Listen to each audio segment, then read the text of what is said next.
High, S কিচেনের বন্ধুরা, আজ আমি বানাবো এগ টিক্কা মশলা। ডিমের কিন্তু অনেক রকম ডিশ বানিয়ে আমরা খেয়ে থাকি, কিন্তু এরকম ডিশ একদিন বাড়িতে বানিয়ে দেখবেন। আশা করছি খুবই ভালো লাগবে আর খুব সহজেই এত সুন্দর একটা ডিশ বানানো যায়।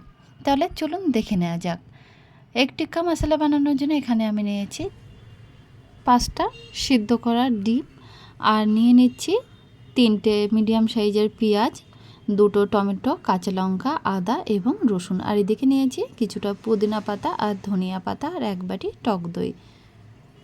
প্রথমে মশলাটা বানিয়ে একটা ব্লেন্ডার জারের মধ্যে পুদিনা পাতা আর ধনিয়া পাতা দিয়ে দিলাম, দিয়ে কাঁচা লঙ্কাগুলো একটু কেটে দিয়ে দেবো, অর্থাৎ 2টো কাঁচা লঙ্কা দিয়েছি, 3টে থেকে 4টে রসুনের কোয়া, আর আদাটা একটু ছোট টুকরো করে কেটে অল্প জল দিয়ে ভালোভাবে কিন্তু ব্লেন্ড করে নেব।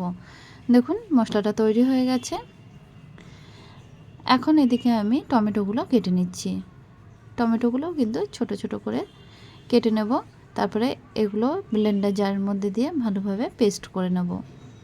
দেখুন তৈরি হয়ে গেছে। এরপরে পেঁয়াজগুলো কেটে নেব। পেঁয়াজগুলো গ্রেভির জন্য লাগবে, তাই জন্য একদম ছোট ছোট করে কেটে নিয়েছি। আর এদিকে সিদ্ধ করা ডিমগুলো আমি এরকম সাইজ করে কেটে নিচ্ছি। এগুলো দেখতেও ভালো লাগবে আর খেতেও অনেক টেস্টি হবে। ডিমগুলো কাটা হয়ে গেছে। এখন মিডিয়াম ফ্লেমে একটি ফ্রাই প্যান বসিয়ে 3 থেকে 4 চামচ মতো সরিষার তেল দিয়ে দেবো।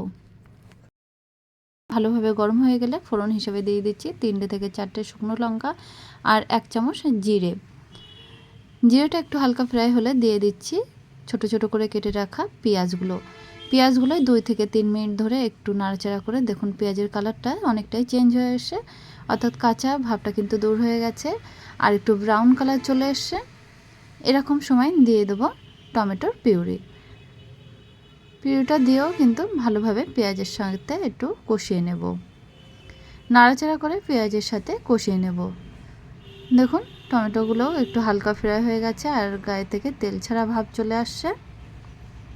টমেটোটা কষানো হয়ে গেছে। এখন গ্যাসের ফ্লেমটা লোতে দিয়ে কিছু গুঁড়ো মশলা দিয়ে দিচ্ছি। মশলা দেখুন দিয়ে দেবো ছোটো চামচের 1 চামচ হলুদের পাউডার, 1 চামচ কাশ্মীরি লঙ্কার পাউডার এবং দিয়ে দেবো 1/2 চামচ গোলমরিচের পাউডার, 1 চামচ দেবো জিরে পাউডার। এরপরে দিয়ে দিচ্ছি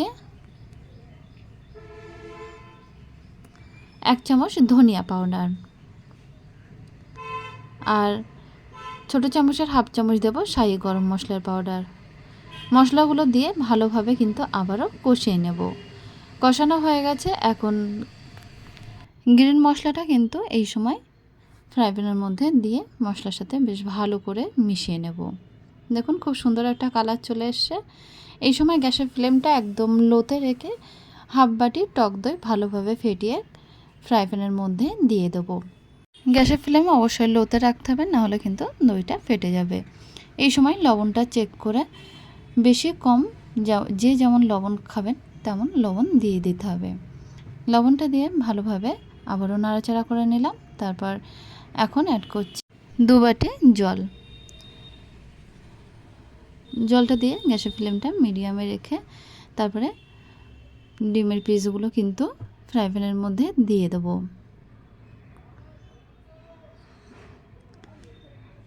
দেওয়ার পরে 10 মিনিট কিন্তু কুক হওয়ার জন্য রেখে দেবো, যাতে করে ভালোভাবে মশলাগুলো ডিমের মধ্যে ঢুকে যায় আর এর স্বাদটা খুব ভালো আসে। এরপরে দিয়ে দিচ্ছি ছোট ছোট করে কেটে রাখা কিছুটা ধনিয়া পাতা। 10 মিনিট কুক করার পরে গ্রেভিটা কিন্তু অনেকটাই ঘন হয়ে গেছে। তাহলে তৈরি হয়ে গেছে আজকে আমার আরও একটি নতুন রেসিপি, এগ টিক্কা মশলা। এই এগ টিক্কা মশলা রুটি বা গরম ভাত বা নানের সাথে খেতে কিন্তু খুবই